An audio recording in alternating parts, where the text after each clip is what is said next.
Hello world, this is Son of the Star, and welcome back to Redemption. Now that we've covered characters, enhancements, and battle, it's time for us to look at all of the other cards that appear in Redemption. While we're at it though, I think now is also a good time to take a step back and go over some basic gameplay mechanics. So you've got your deck. Either you've built it yourself out of cards you've collected, or you're using one of the pre-built ones. A Redemption deck has a minimum of 50 cards. Your opponent will have their own deck of at least 50 cards. The two of you sit facing one another. Both you and your opponent have a half of the playing surface to yourselves. Your play area is divided into two major zones, in play and out of play. Your deck is placed out of play. Next to it is your discard pile. This is where defeated characters, used enhancements, and other cards will often go after they've been used. Above it is your Land of Redemption. This is where you put any lost souls that you have successfully rescued. Once there are 5 lost souls in your Land of Redemption, you win. Beneath your deck is something called the Set-Aside area. Cards may enter this area according to the special ability on a card. Next to your out-of-play zone is your in-play zone, or territory. This is where virtually all of your cards will go when you play them from your hand. After thoroughly shuffling your decks, both you and your opponent draw 8 cards from the top of your respective deck. These cards are kept in your hand until you play them. This is your hand. If you draw a lost soul, you must immediately place it into your Land of Bondage, which is part of your territory. After playing the lost soul, you draw a card from your deck to replace it. This happens any and every time you draw a lost soul. Whoever draws the most lost souls will decide who goes first. If both players have drawn the same number of lost souls, the player to decide who goes first is chosen randomly. A player's turn is divided into 5 different phases. First is the draw phase. The only thing that ever really happens during the draw phase is the turn player drawing the top 3 cards of their deck and adding them to their hand. The very first player to start the game in Redemption skips their draw phase. Next up is the upkeep phase. The upkeep phase is a very brief phase that is usually skipped. Certain cards will have special abilities that take effect during the upkeep phase. Namely, any special abilities that take a certain number of turns actually count upkeep phases. Then there's the preparation phase. There are a lot of things you can do during your preparation phase, like placing heroes or evil characters into your territory. There are also 3 piles in your territory where 3 other types of cards go, and now it's time to talk about them. First, there's the site pile, which is where site cards go. Pyramids in the icon box tell me that a card is a site. A site represents a location from the Bible. Sites have no alignment, which means that they are neither good nor evil. They are neutral, as are lost souls. Speaking of which, lost souls can be placed into your sites. During your preparation phase, you may play any number of sites to your territory, and you may put up to 1 lost soul in each of your sites. Once there, a lost soul cannot be taken out of the site, but that's okay. Putting lost souls in sites makes them more difficult to rescue. Every site has the color of a good brigade in its icon box. Only a hero of matching brigade can rescue a lost soul in that site. There are 2 exceptions. 1, a hero can have an ability called Site Access, which gives the hero access to all sites. Or 2, a hero can actually bring one of his own sites into battle. If the brigade on the site matches the brigade of his opponent's site, the hero gains access to that site. Lastly, lots of sites will have special abilities. The special ability on a site is active as soon as you play it into your territory. Beneath the site pile is the fortress pile. Fortresses also represent locations in the Bible. They're more like gates or temples, whereas sites are more like cities and nations.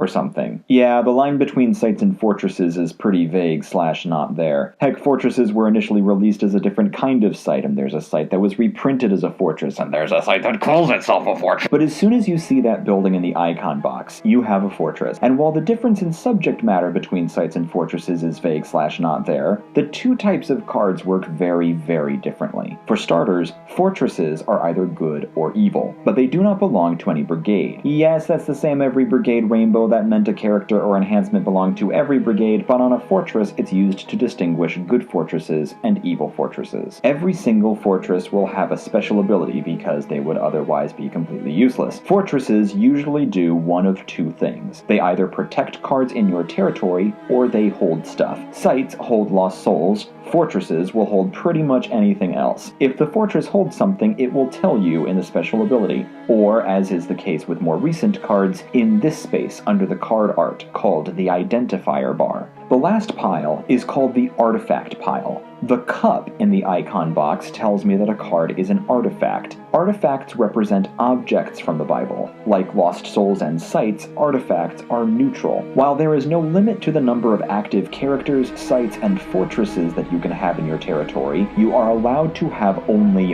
one active artifact in your artifact pile at any given time. During your preparation phase, you can do a few things. You may play any number of artifacts to your artifact pile face down. These artifacts are not active. You may play one artifact face up from your hand. This activates the artifact immediately. You may flip your face up artifact face down. This deactivates the artifact immediately. You may flip one of your face down artifacts face up. This activates the artifact immediately. And a general rule, you can never activate and deactivate the same artifact on the same turn. No matter what you do, you may only activate one artifact in your artifact pile during a given preparation phase. All artifacts have special abilities, which are active when the artifact is active. In addition to standard artifacts, there are two other very special types of cards: covenants and curses. A covenant has both the Bible and a cup in the icon box. Covenants usually depict a binding relationship between God and mankind. Covenants are often marked by a symbol, sign, or object that stood as testament to the covenant. For this reason, covenants can either be used in battle as a good enhancement according to the rules of initiative, or they can be played during your preparation phase as an artifact according to the rules of artifact activation. Unlike standard artifacts, which are neutral, covenants are good. Conversely, a curse has both a skull and a snake in the icon box. Curses usually depict grave misfortunes caused by sin, whereas covenants depict unity with God. Curses depict separation from God. Curses are the opposite of covenants. They may be used in battle as an evil enhancement according to the rules of initiative, or they can be played during your preparation phase as an artifact according to the rules of artifact activation. Similarly, unlike standard artifacts, curses are evil.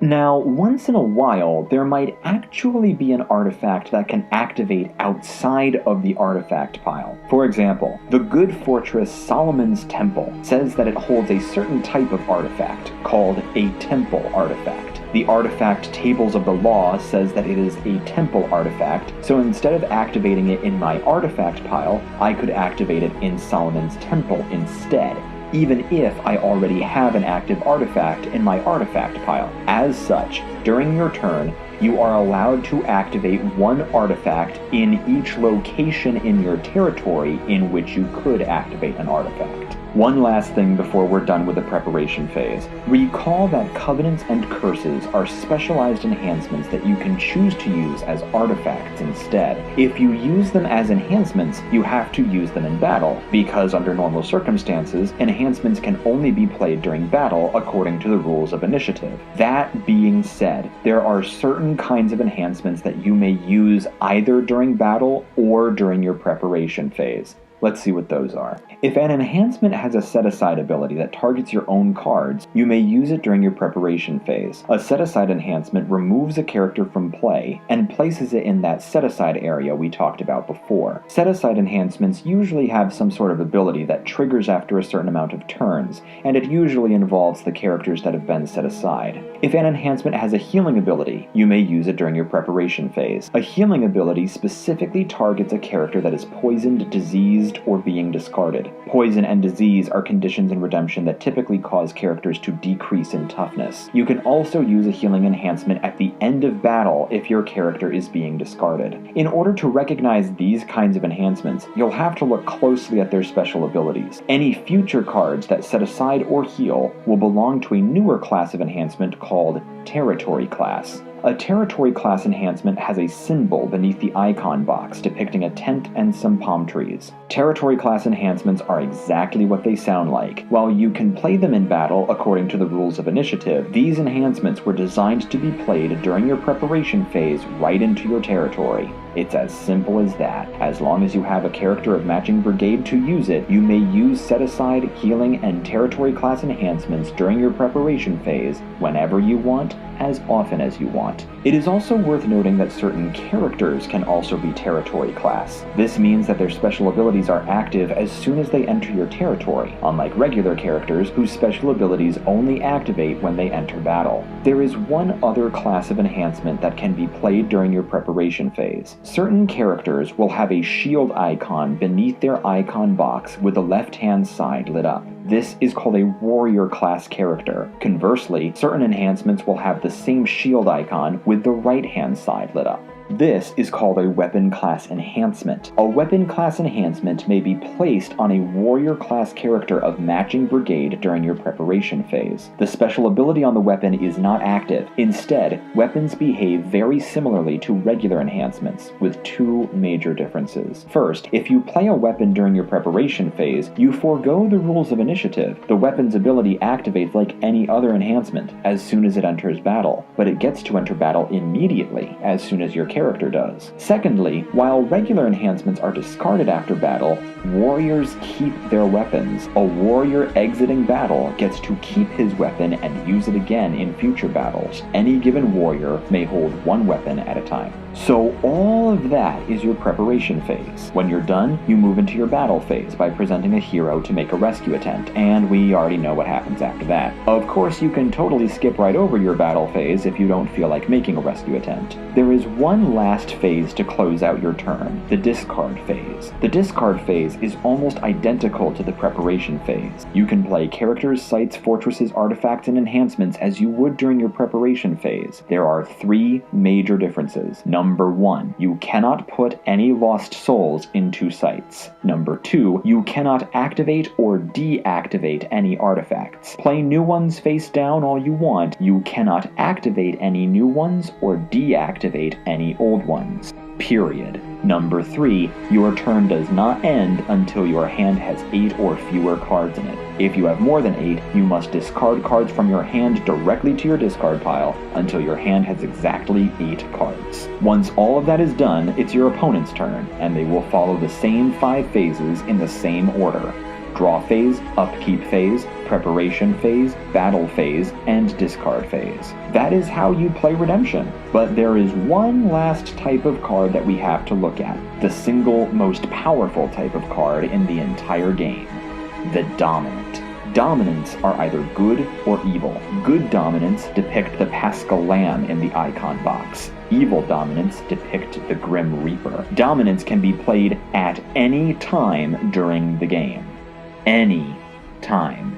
My turn, your turn, regardless of phase. Dominants have devastatingly powerful special abilities that activate the instant they are played, and might I repeat that they can be played at any time. Let's look at our examples. Harvest Time is a good dominant. If your opponent doesn't have any lost souls for you to rescue, you can search your opponent's deck for one and play it. One of the most frustrating situations in Redemption is when your opponent hasn't drawn any lost souls for you to rescue. Not only does Harvest Time make sure that you find something to rescue, but it also lets you look at your opponent's deck, which means you get a front row seat to all their plans and strategies. On a similar spin, we have Vain Philosophy, an evil dominant. It lets you look at your opponent's hand and underdeck a good card from it. Looking at your opponent's hand in Redemption is a rare and powerful ability. Remember that you can play this card at any time. You could use it right as a battle is about to start to look at your opponent's hand, letting you know ahead of time if you could win or not. These are only a couple of examples. Dominants are insanely powerful and nigh unstoppable. The seasoned Redemption player learns how to both use his own dominance wisely and prepare for those of his opponents. And with that, we have officially covered all of the essential rules to play Redemption. There were a lot of rules, but we got through them.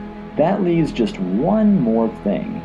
Actually building a deck. Deck building in Redemption is an involved and meticulous process, not quite as free-form as other trading card games tend to be. While deck building in any trading card game should take time and effort, Redemption takes it to another level. Or two. If you want to dive into this last bit of ruling, then please be my guest. For the rest of you, we can now jump right into an actual game. Whatever direction you're headed in, I will see you in the next video. For now, this is Sign of the Star, signing off.